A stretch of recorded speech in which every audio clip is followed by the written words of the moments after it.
Prices are down 18.3% from this time last year for the Shore. It's Friday, December 1st, 2023. This is the Maryland Eastern Shore Report.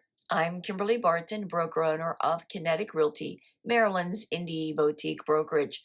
As your local real estate expert, I bring market updates every Friday so you stay in the know.